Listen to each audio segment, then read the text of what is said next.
In the fall of 1996, the town of Ashwood was quiet as always. A small town with one grocery store, a single gas station, and a diner where people met every morning. Life was predictable, steady. That's how folks liked it. But there was one house that never fit in. It sat at the end of Sycamore Street, old and abandoned for years. No one knew who owned it, and no one wanted to. It was just there, like a scar on the town's perfect face. People ignored it. Until the lights came on. One evening, Tom Gardner, a man who lived 3 houses down, saw a glow in one of the upstairs windows. He told his wife, but she just shook her head. Probably some kids messing around, she said. But Tom couldn't shake the feeling. That house had been empty for as long as he could remember. The next day, he asked around. No one had seen anyone move in. No trucks, no people, nothing. Just lights that turned on at night and off by morning. Curiosity got the best of him. That night, he walked over. The house was cold, even in the crisp autumn air. The porch creaked under his weight. He knocked. No answer. He tried the door. It opened. Inside, the air was stale. Dust covered everything, yet the floor was bare of footprints. The furniture was old, but untouched. Then he heard it. Soft footsteps upstairs. Hello? His voice was steady, but his hands felt cold. No answer. Just the sound of steps moving across the floor above him.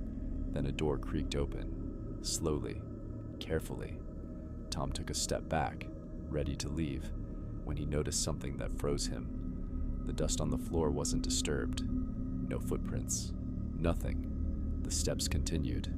Then they stopped, right above him. He turned and walked out, not running, but not slow either. The moment he stepped off the porch, the light in the upstairs window went out. By morning, the town was talking. A group of men went to check the house. They found it empty, like always. But now, the front door was locked. The windows were dusty. There was no sign that anyone had ever been there. For weeks, the lights kept turning on and off at night. People started walking a different route to avoid the house. No one talked about it anymore. It became like it was before, ignored. Years passed, and the house remained untouched. The lights still came on sometimes, but no one ever knocked again. Then, in 2012, a new family moved into town, the Petersons. They were young, ambitious, and eager to restore Ashwood's forgotten corners.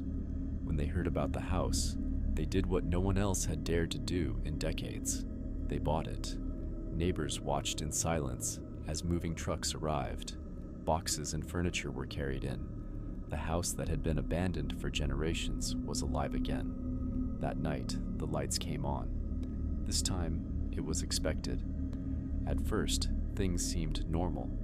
The Petersons repainted the walls, fixed the broken stairs, and replaced the old furniture. They invited the neighbors over, trying to break the town's quiet fear. Some accepted, most refused. But then, strange things started happening.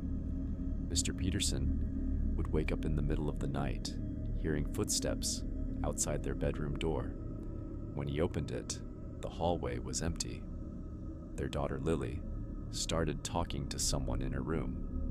"My friend," she said, but when asked who, she would only smile and point to the air beside her. One evening, Mrs. Peterson found an old, dust-covered photograph in the basement.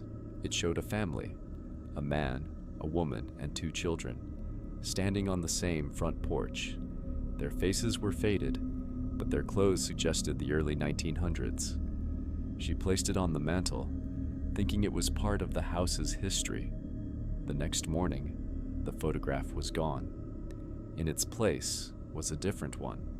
The same porch, the same house, but no family. Just empty space where they had stood. Lily grew pale and quiet. She stopped playing in her room. One night, she woke up screaming. When her parents rushed in, she pointed to the corner. "They're mad we're here," she whispered. The Petersons left the next day.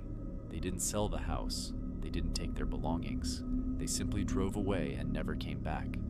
By the end of the week, the house was as it had always been, quiet, empty, unwelcoming. The lights still turn on sometimes. No one knows why. But no one checks anymore, because in Ashwood, when something doesn't make sense, you let it be.